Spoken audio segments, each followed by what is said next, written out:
Hello everyone, welcome back. And I am here for you. I am bring a new topic for you.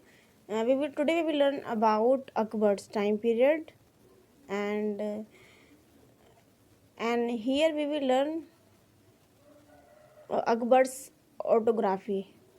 Okay, autobiography. We will learn about autobiography. Like first, we will learn about प्रारंभिक जीवन में राज्याभिषेक इनका कैसे हुआ। तो इनकी अगर हम बात करें अकबर के जन्म जो टाइम पीरियड की, तो वो माना जाता है करीब 1556। ठीक है, 1556, जो कि क्या है, ये हुमायूं की मृत्यु का समय भी है 1556। ठीक है, उसके बाद में 605 तक इनका टाइम पीरियड है। किसका बच्चे? अकबर का। अब इनका जन्म कब हुआ और क्या हुआ क्या नहीं, सब इसके बारे में हम पढ़ने वाले हैं। So everyone come here, we will learn about Akbar in this page. लेकिन हुमायूं जब शेरशाह सूरी से पराजित हुए थे, हुमायूं जो है हार गए थे। किससे? शेरशाह सूरी से। तो उसके लिए उसके बाद कुछ समय तक जो है इन्होंने क्या करा, निर्वासित जीवन क्या कहते हैं, क्या करा था, निर्वासित जीवन जिया था। इसीलिए लिखा हुआ है इसी दौरान। कब की बात है? एक तो 1530 तक रहे थे हुमायूं, फिर उन्होंने रीबैक किया था दोबारा से 1555 में, है ना, और 56 उनकी डेथ हो गई थी। तो वही 1530 की बात है, जब इनको युद्ध हुआ था इनके बीच, और कन्नौज और चौसा के जब युद्ध हुए थे, जो शेरशाह सूरी जीत गए थे और ये जो है हार गए थे। ठीक है, और बात अगर हम करें किसके बारे में, कन्नौज और चौसा के युद्ध के बारे में, तो ये 1539, 1539 और 1540 में हुए थे दोनों युद्ध। ठीक है, तो 1539 में सबसे पहले हुआ था चौसा का युद्ध, उसके बाद में हुआ था कन्नौज का युद्ध। और चौसा का युद्ध कब हुआ था? तो ये हुआ था 22 जून। यस, 22 जून में हुआ था। 1539 में चौसा का युद्ध हुआ था 22 जून, और ये जो 1540 में हुआ था कन्नौज का, ये हुआ था 17 अप्रैल, और ये पता नहीं मुझे कौन सा महीना था, वो ध्यान नहीं आ रहा, 17 डेट में हुआ था, इतना तो मुझे कन्फर्म है। कन्नौज का युद्ध, इन दोनों युद्ध में हुमायूं को जो है ना शिकस्त दी थी शेरशाह सूरी ने।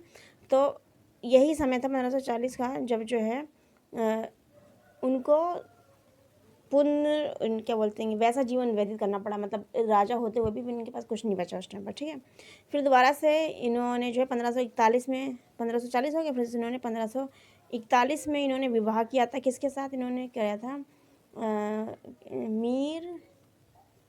मीर अली, नहीं, अली अकबर मीर, हाँ, अली अकबर की पुत्री, अली मीर अकबर की पुत्री थी, जिनका नाम था हमीदा बानो। 1541 में इन्होंने मीर अली अकबर की बेटी, जिनका नाम था हमीदा बानो, से निकाह किया था। निकाह के 1 साल बाद, यानी कि 1542 में जन्म हुआ किसका? अकबर का। यानी इनके पुत्र का जन्म हुआ, जिन्होंने अपने ससुर के नाम पर अपने बेटे का नाम भी इन्होंने अकबर रख डाला। भाई, ऐसे दामाद कौन सी दुनिया में मिलते हैं जो अपने ससुराल वालों से इतनी वफादारी निभाते हैं। भाई, हमारी लाइफ में तो ऐसा ही है कि आप इस एकदम अपोजिट समझ लीजिए। ठीक है, तो यहाँ पे एक चीज़ है अकबर के बारे में, तो कि भाई उन्होंने अपने ससुर के नाम से रिलेट होकर के उनका नाम रखा। क्या नाम रखा? अकबर। ठीक है, everyone come on the next point. We will, हमने यहाँ पे किसके बारे में पढ़ा?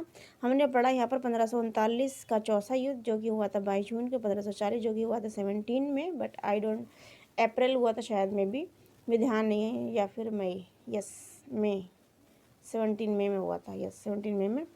और 22 जून को जो है क्या होती है, बहुत ज़्यादा गर्मी होती है। ठीक है, और 21 जून को मैंने बताया क्या होता है दिन, 21 जून में दिन रात बराबर मैंने आपको पढ़ाया था। ठीक है, उससे पीछे जब अगर हम बैक जाएंगे तो मई आती है, तो 17 मई को आए, मुझे ध्यान आ गया दोबारा से। ठीक है, उसके बाद में मैंने आपको बताया कि 1541 में मीर अली अकबर की बेटी हमीदा बानो, जिसका नाम था, उसके साथ में हुमायूं का विवाह हुआ। 1541 में इन्होंने निकाह किया। 1542 में पुत्र का जन्म हुआ, जिन्होंने अपने बेटे अपने पुत्र की अचीवमेंट, पुत्र की उपलब्धि के कारण उन्होंने अपने ससुर के नाम पर उनका नाम रख दिया अकबर। ये थी essential knowledge. Everyone come on here. तो यहाँ पर हमने देखा कि 1542 में अकबर का जो है क्या हुआ, जन्म हुआ। कहाँ पर हुआ, तो अमरकोट में हुआ, क्योंकि इस टाइम ये पर इनके पास कोई सिंहासन गद्दी नहीं थी, इसकी वजह से इनका अमरकोट में जो एक राणा वीरसाल जो थे उनके यहाँ पर ये रहा करते थे, तो इन्होंने हमीदा बानो ने जन्म दिया, जिनका नाम अकबर रखा गया।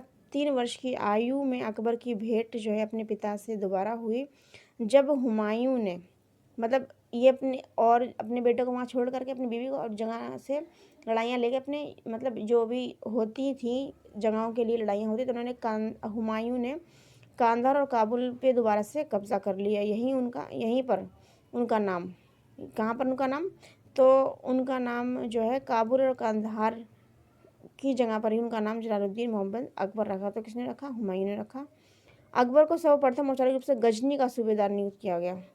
अकबर जो थे जब ये बड़े हुए तो गजनी नाम की एक जगह थी, वहाँ का अपॉइंट किया गया एज ए सूबेदार के तौर पर। दिल्ली पर कब्जा करने के बाद हुमायूं ने उन्हें किसे, अपने बेटे जिनको अकबर को पंजाब का नियुक्त सूबेदार बना। सबसे पहले कहाँ के बने, तो गजनी के बने, उसके बाद में सूबेदार कहाँ के बने, पंजाब के।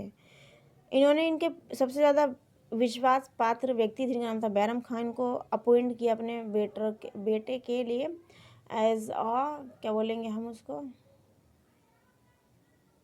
क्या बोलते हैं भाई, किसी को अपॉइंट नहीं कर लेते हैं उसके लिए,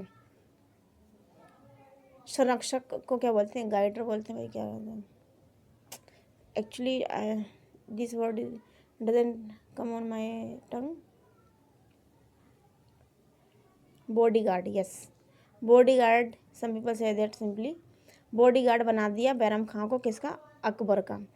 कम ऑन द नेक्स्ट पॉइंट, 1556 में 56 के आसपास जब अकबर पंजाब नामक जगह पर सिकंदर सूर के दमन हेतु सैनिक कार्यवाही में व्यस्त थे, उसी समय सिकंदर सूर ये कौन है भाई, होंगे कोई, आगे हम समझते हैं उनके बारे में। सिकंदर सूर